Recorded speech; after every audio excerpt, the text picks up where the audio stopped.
Hi, good morning. I'm Kristin Omdahl and welcome back to Create, Share, Inspire podcast. This is episode 364 and we are live in Southwest Florida.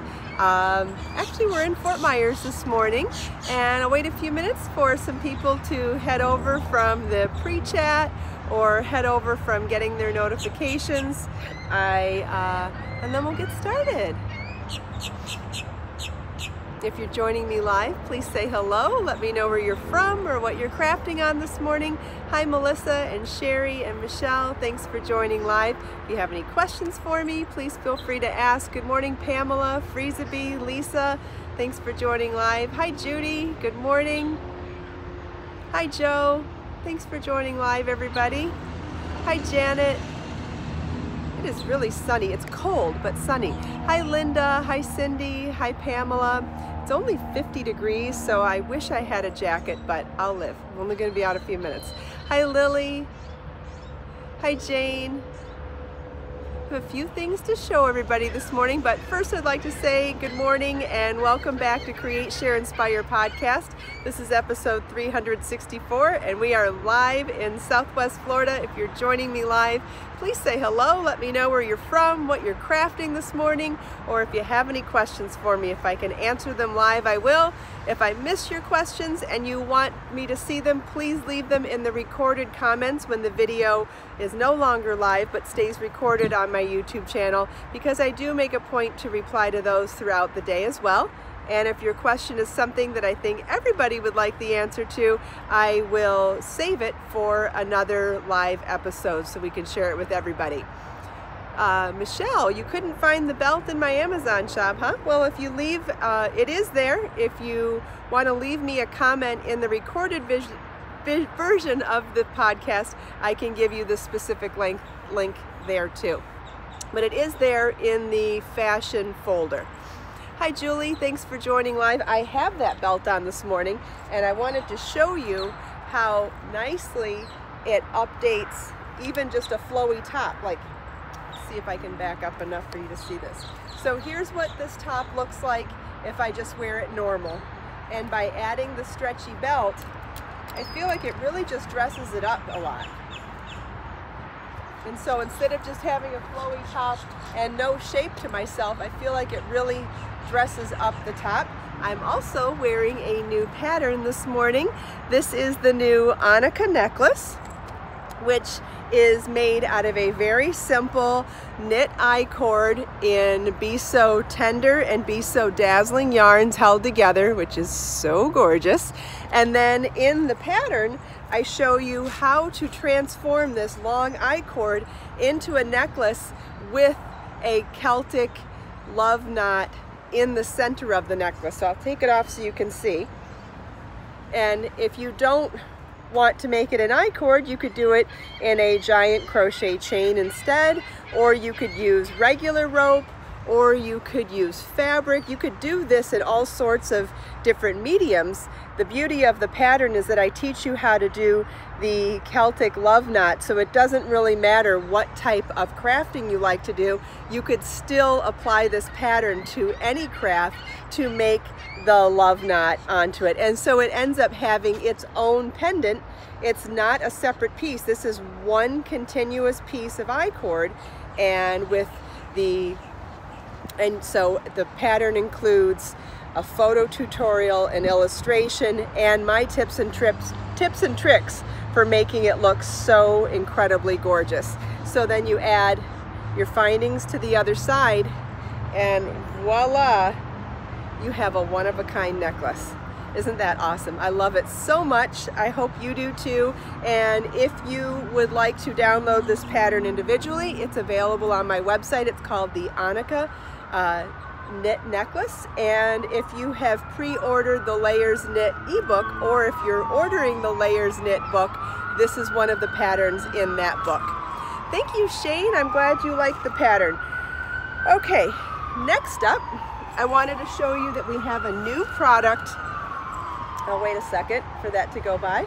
So we have a new product in the shop as of last night. I have a new tote bag for sale. This is organic cotton canvas, just like the other tote bag that we've had before. We still have a few of these left, so if you still want this one, you can get it. But this one is a little narrower, but a little bit deeper.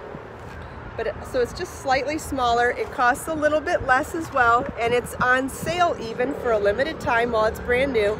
And this one says Create, Share, Inspire on both sides, but in a different style.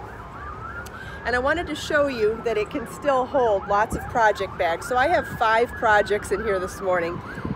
Some of them are the Life is Short by the Yarn project bags, and some of them are the Create Like No One Is Watching project bags. So you can fit, I've got 5 projects in here. So even though it's a slightly smaller bag than the other one, it does hold a lot still. And just like I've said before about the different bags, every time I sell out of a style, it is the last time it will be made. And each time I make something new, which is a fun way to spice things up and wait till that siren's done, I guess. Hope everybody's okay. So anyway, if you still want the old bag, there's still a couple left, and otherwise, this is the new bag. Super fun, and fits lots of project bags in it still. So in my project bags today, I have, hi birdie, no food, sorry buddy. So I've got a different bag for all of the new patterns that I released last night. I released 2 new knitting patterns for Layers Knit and 2 new crochet patterns for Layers Crochet. The Anuka is one of the knit patterns. Hi Millie, thanks for joining live. Hi Chantel and Susie. Sorry I missed a bunch of names while I was talking. Hope you understand. So now I'll show you the other knit pattern that we released last night, and that is the Analise knit lace skirt. So beautiful. I can't try it on for you right now, but I can show it to you. It's knit in the round in Be So Fresh yarn in color foam. I could back up so you can see the length on it. Woo! Maybe not. It's just below knee length. I'll try it on another day to show you. It's really, really beautiful. Lisa wishes it was in crochet. Well, I did release a crochet skirt a few weeks ago in the Layers crochet book. That one was poly. So if you're hankering for a crochet skirt, there is a new one in crochet also, and that could be done in white like this one. That would be super pretty too. And then I released 2, oh, this is my actual project bag. That one, I'm working on a new pattern in there. But we'll hang on to that for a few minutes. Did I bring, you know what? I may not have brought all the new patterns. I think I might have missed a couple. So I also brought the Celeste beaded knit scarf with me. Wanted to show you the asymmetrical quality of it. What would I wear under the skirt? That's a great question. I think you could easily wear it as a beach cover-up if you wanted to go that route.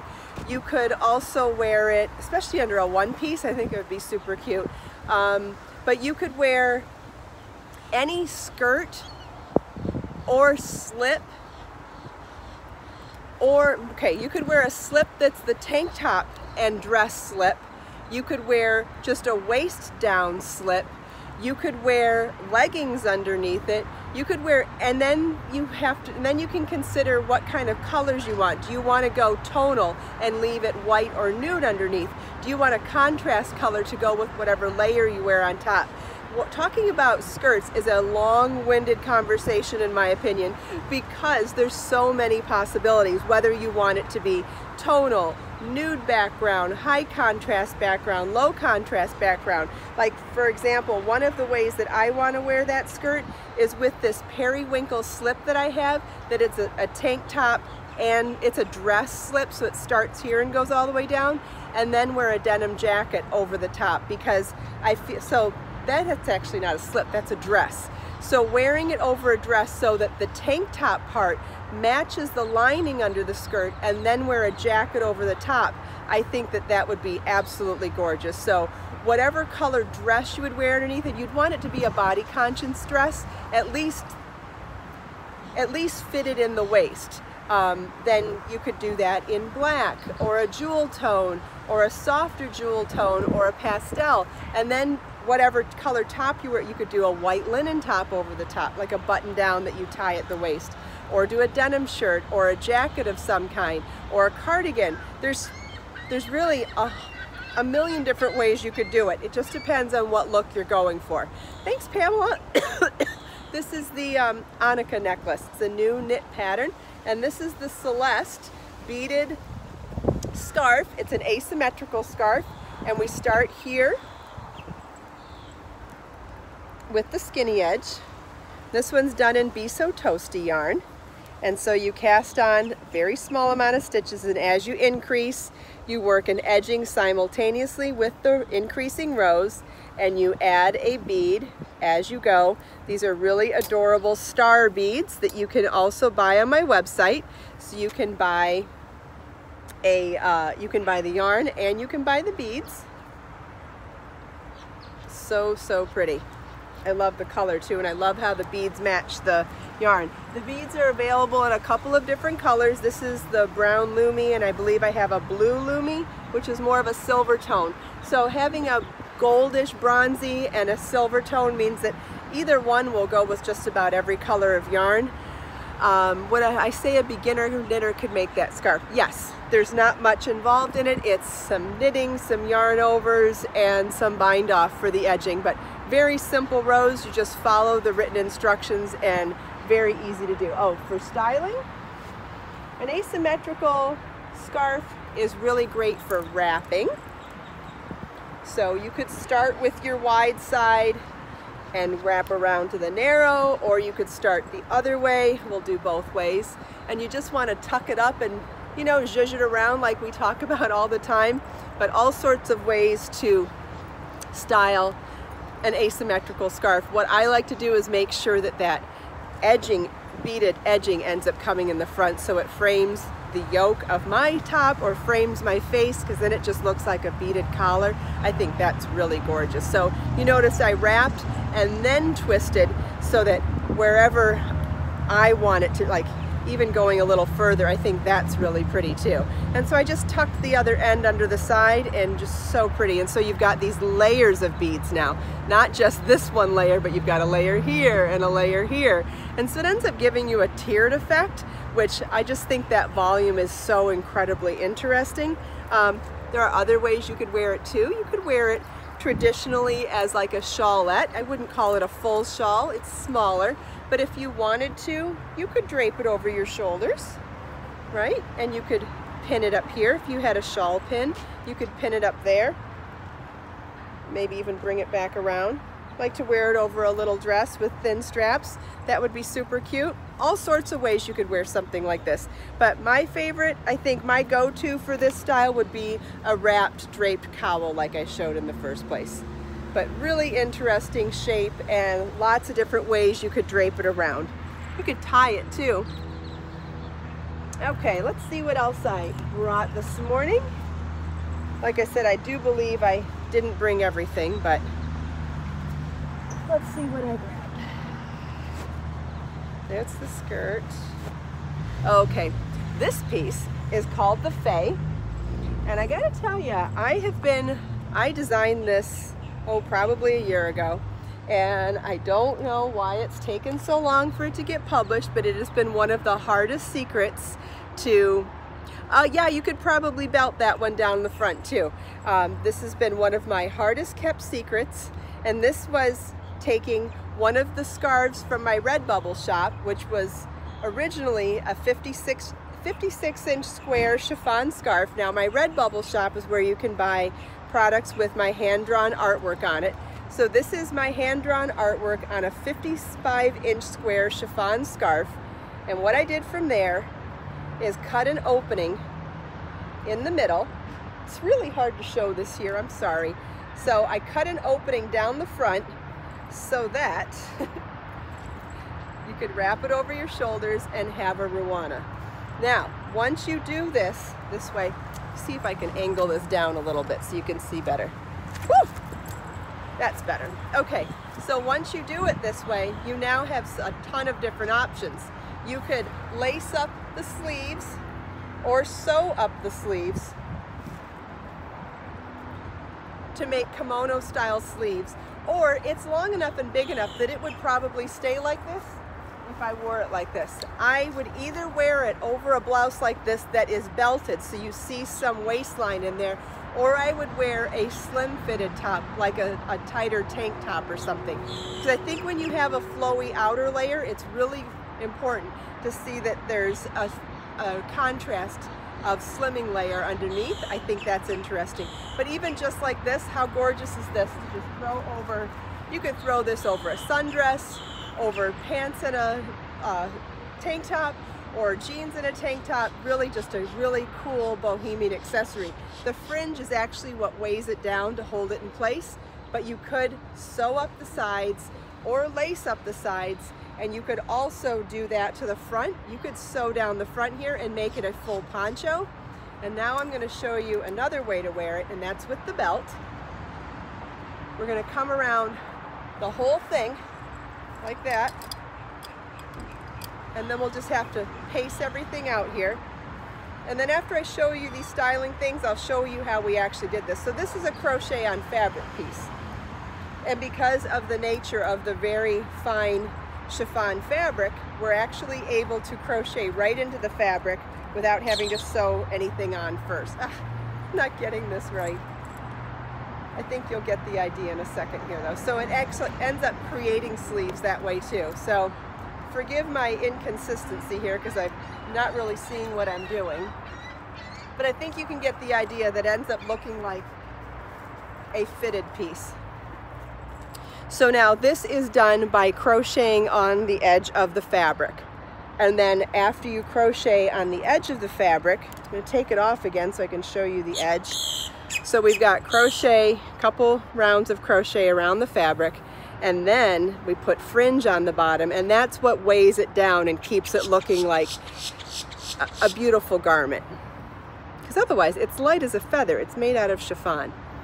So you would want to pick a print of the scarves and a yarn that coordinates beautifully together. This one is from my Redbubble shop, and there's links in the pattern. This is called the Fae Ruana, F-A-E. You can find that on my website. And so this particular print that I what did I say? This is one of my hand-drawn prints. This one is called Garbo, and in the pattern it specifically links to this one, and this color yarn is Lilac Memories. I thought those two looked exceptionally beautiful together, but any of my greens, any of my turquoises, any of my pinks and purples, and even black would be beautiful with this too. Somebody asked something about the Redbubble shop, but I didn't see the question. If you want to repeat the question, please feel welcome. I think someone else said they liked it with the necklace. Me too. I think it looks cool with the necklace. I would just wear a tighter fitting top for that layer if I was dressing specifically, but I feel like it's okay to add the belt. The belt actually helps with those layers. All right, let's see what kind of questions I missed, because I know I did a lot of talking and not paying attention to questions, but I had to show you all that. So let's see what kind of questions you all have. See if I can answer anything for you. So excited to share that piece with you though. Been wanting. Hi Diana, glad you could be here live. Does anybody have any questions about that? And all that information is listed on the pattern pages. If you have already signed up for my mailing list, I sent out an email with links to all the new patterns last night as well, so that you can see each one of, it's only one scarf. Yes, that's correct, Lisa. It's one 55-inch chiffon scarf that you can purchase in my Redbubble shop, and then it's, I believe, either one whole ball of Be So Fine or maybe 2 tidbits, but I know it's more than 1 tidbit because of the for edging. No, you don't need a needle for the edging because the fabric is so fine you can use a small crochet hook. But in this particular piece, we do hand sew a hem because of cutting the fabric. Maybe if you used pinking shears, you could possibly get away without fraying, but because of the nature of this fabric, cutting it means you do have to hem it. So it is hand sewn hem. You could probably do that on a sewing machine if you'd prefer. And then after that, we literally crochet right into the fabric because the fabric is so fine that a tiny crochet hook can pierce right through the fabric, which is convenient. It eliminates a step. Otherwise, you'd have to sew a stitch on to be able to crochet into. So that was one of the huge benefits of using the chiffon scarf, and actually something I was inspired to do from the first day I saw the scarves. I love them on their own, but really love the fact that they're so easy to crochet onto. How do you sign up for email? Christine wants to know. Well, there's an invite to it in the video description of every video on my YouTube channel, and if you go to my website, KristinOmdahl.com, the top header also is a link to sign up for my newsletter. And if you have trouble finding that link in either place, please leave a comment in the recorded version of the podcast today, and I'd be happy to give you the link there. Or email me.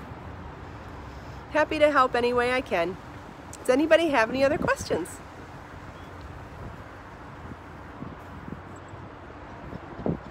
Yay, it's warming up. I'm not so cold.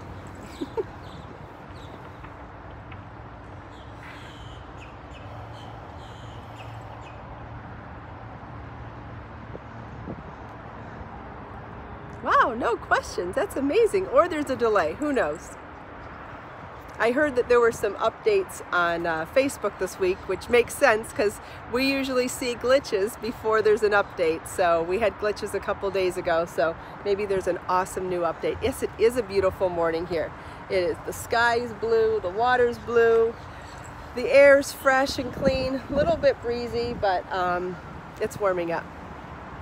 It was 50 when I first got here, and 50 and windy was a little chilly for a chiffon top, but I survived. Any suggestions for an easy project? Jermaine wants to know. You're a beginner knitter or crocheter? I forgot the rest of the patterns. That's all I brought with me this morning, Lily. I'll try to bring more, or maybe we'll do something from my studio one day next week so that we can look at all of the so far released patterns for layers knit and layers crochet. Maybe we'll do an update like that. That'd be good. Because there's 11 of each already. Crochet. Yeah, Jane's got a good idea. The Zen scarf is a great beginner project. It's big, but the beauty of doing something big when you're a beginner is that you get lots of practice, and it's all simple stitches in that pattern. So it's simple stitches and you get a lot of practice. So the Zen scarf might be a good one. Yeah, Joe agrees too. And Tammy, if you're a beginner knitter, I would also agree that that's a great beginner project for a beginner knitter. Joe's got another one. Yeah, the crystal necklace for beginner crochet. Couldn't get easier than that. And that's just, it's such a gorgeous finished piece that I don't think anybody has been anything but super excited when they finish that project. That's just simple crochet chain and slipping beads on as you go with those gorgeous crystals. So that would be another great beginner project, and those are on my website. And great kits for it too, with lots of beautiful colors. Joe's made 2 of them so far. Wonderful. I think I've made 6, at least 6. Yeah, I love it. Is there a tutorial for that necklace? I'm guessing you mean a video tutorial, and the one we're talking about right now, yes, the crystal chain necklace is a video here on YouTube. It's also a pattern on my website. It's a kit on my website. And if you go to the pattern page on my website, so if you went to my website and searched crystal chain necklace, the pattern will come up. The video is embedded into that pattern page, and there's a link to the kit. So you could find all 3 in the one spot. Is the Zen scarf easier than the one I showed today? Well, knitting, because I don't know who's asking knitting and crochet now. The Celeste scarf I showed today is also very easy, and so is the Zen scarf. They're both easy. So, you know, when I do like to encourage beginners to not get too hung up on the technicality of what's beginner and what's easy. I feel like if you find one that speaks to your heart more, you're more open-minded to learning it. So if you can find a relatively simple project that you really want to make, you'll have a better experience of learning than if you find something that you're just kind of about, but you think it'll be easier. Always pick something you're passionate about, and you'll be that much better at it, and you'll learn that much more. So once you start looking at easier-ish patterns, find one that speaks to your heart, and I am convinced you will just sing through the whole project and learn so much. Joe felt that way about the Zen knit scarf. I'm so glad. That was a really fun project, and it was so fun watching so many people make it. Sherry enjoyed the Jillian. Yes. Everybody's agreeing with me. Yeah, I think it's the best advice I can possibly give a beginner is find something that sings to you, that, you know, something that you just feel so passionate about making. And, you know, wild horses won't be able to draw you away from making it. I feel, even if it's something beyond your skill level, I think that that can be possible. But to stay safe, let's say stay within an easy-ish range, but then find something that you really feel passionate about making, and you'll amaze yourself at how quickly you'll pick it up and become better. You're welcome, Tammy, my pleasure. Does anybody have any other questions? Thanks, Olivia. I'm so glad. Well, we've got a few curious birds this morning and no alligators, so I guess that's a good start to the day. Anytime you're around fresh water in Florida, you know, they're always there. And there's that, see that thing sticking out of the ground here in front of those trees? I keep looking at it worrying that it's a snake, but it's not. Yeah, no alligators is always a good day. Preferably no snakes or alligators, but you always got to be on the lookout. I mean, they lived here first. We came second. All right, well, we are almost out of time, so I just want to thank you all so much for taking time out of your busy day to spend a few minutes here with me. If you enjoyed the podcast, please give it a thumbs up, leave me a comment, share it with your friends. Don't forget to subscribe to my channel and click that bell notification button so you can always know when I'm going live. The links to all of the things that I talk about are in the video description. Tons to find there if you want to find me on social media, find my shop, or find whatever else I've been talking about. Hope you enjoyed the tutorial, not the tutorials, but the demos this morning and chatting with me and everyone else. Let us make time to create, share, and inspire today and every day. Have a wonderful day, everybody. Have a great weekend, and I'll see you Monday. Bye.